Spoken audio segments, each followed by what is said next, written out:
All right, everybody. All right, I'm headed over to our job in Rancho Cucamonga, the Interceptor job. We'll see if we can talk to the fellows when we get there and explain what we're working on and just have a good time.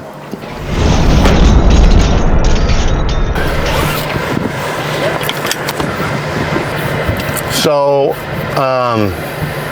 we're headed to the job in Rancho Cucamonga, which is, I think it's off of Summit. And it's with, I think, probably our best, it is by far our best contractor that we have our good relationship with and have done the most work with over the years. It's KIP Incorporated. So we've been working with them since I was a kid as an ironworker. And I think we've been on this job for probably 2 or 3 months now. It's a decent sized job. I think it's probably around 300 tons of rebar. I prefabbed most of this job in our yard on, I think, 3 or 4 of our trailers before it started. We buy our stuff from the mill, straight from where they manufacture it in, stock lengths, bring it to our yard.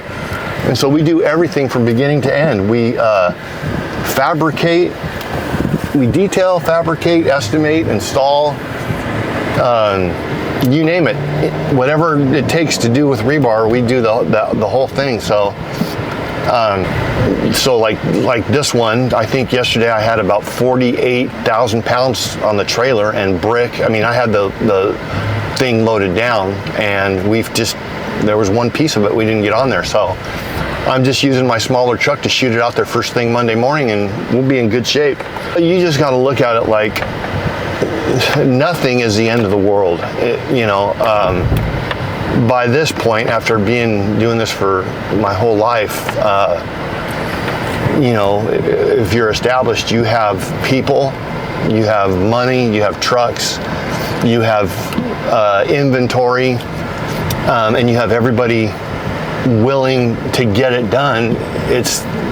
The stress is really just what you put on yourself. If you put more and more, try and do more and more in a day. But I actually feel that I have the best people in all of the industry working at Amber Steel. So they actually take most of the stress off me. My dad used to wake up me and my brother on Saturdays, and we would go down here. We had a fence that ran probably 500 feet. It was a white fence, and we painted that fence when I was a little guy, and my dad paid us, and we used to come down here when we moved up here on Willow. We would wash all the trucks, we would pick up the bundling wire that was cut loose underneath the shears, we would pull weeds, we'd paint anything and everything. But he always paid us. I mean, that was back in 1973. I think back then even at that point, he would give us like $50 for a full day. And at 7 years old, man, you can play a lot of asteroids with that. By the time we were in high school, we learned how to tie rebar and drive all the trucks and all that stuff. And then we were ironworkers as we got out of high school. And then that's back when, as ironworkers, we would a lot of times drive our own loads to the jobs, instead of the truck drivers, and fabricate stuff with a torch or a hand bender or a bender on the back of a truck. And then we would do all that. And then after I got older, I learned how to run the field and was superintendent, and then became a sales guy, and then an estimator, and learnred how to do accounting. And he just kept moving us up like that. And then eventually we became partners because he taught us everything. And here we are today. So my dad passed recently, so it's just, I would rather have worked with him for the rest of my life and not been separate, because it was a great relationship.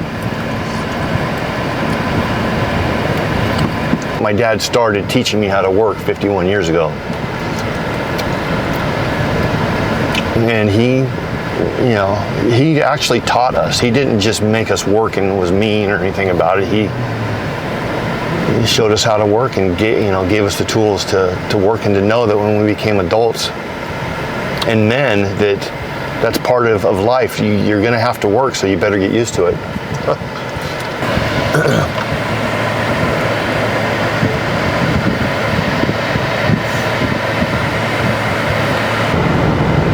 But this is our favorite kind of work, is drainage, structural, channels, and box culverts, stuff like this. This is what we do. We're going to be doing a double barrel box deck today, and it's a 14x7 box, which is a culvert that goes under like the street that we have like right in front of us right here. And the water drains, instead of being on top of everything, it's a whole bunch of water underneath the ground, and it drains to wherever the outlet is. It could be the ocean, it could be a big basin, it could be to a tank somewhere, but I'm sure this one is in a street. I haven't actually been to this job yet, but we'll see what's happening.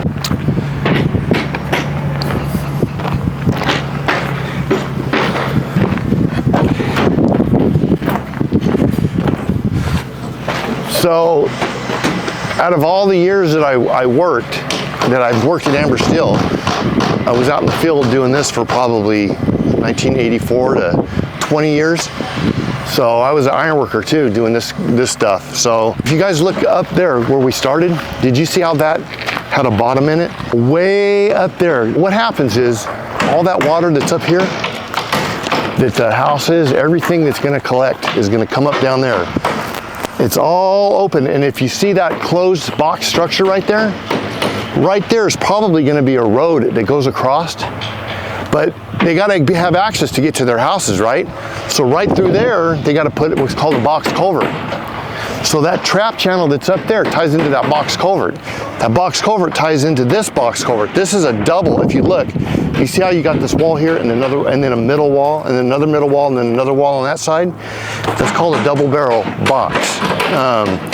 So that single barrel, the trap channel goes to the single barrel goes to this double barrel. So this whole area right here is going to be covered with a street probably, or houses even will be on top of this.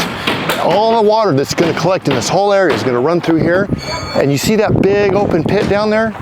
I would be surprised if this water eventually, this whole channel, doesn't open up into that whole basin down there. And so it's like that everywhere. Everywhere that you live, see those houses right there? Years ago even, all those houses are probably sitting on top of structures just like this. Everywhere you see, everywhere you live has all of these box culverts and trap channels in them, and then basins, so that cities don't get flooded, you know. And even, you know, if you're driving down the road and you see that big steel round plate in the middle of the road and you hit them, sometimes they go kunk kunk.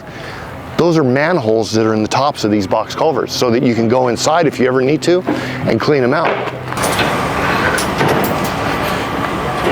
Man, I forgot how hard this is when you used to carry rebar up and down the stuff. I'm already tired.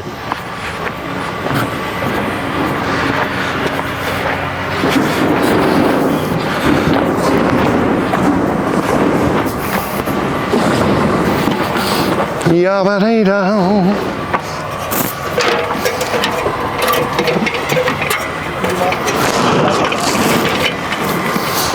They're dropping the bars, and he's endoing them up and tying the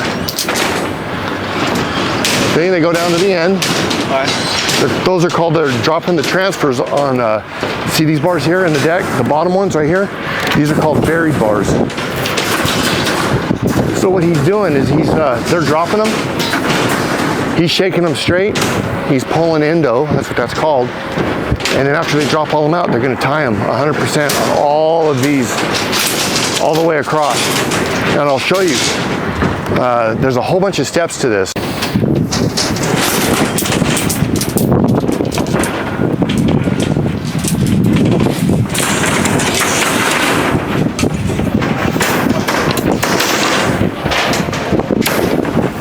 See all the orange marks on all these bars and on the concrete right here? That's where they have to tie them.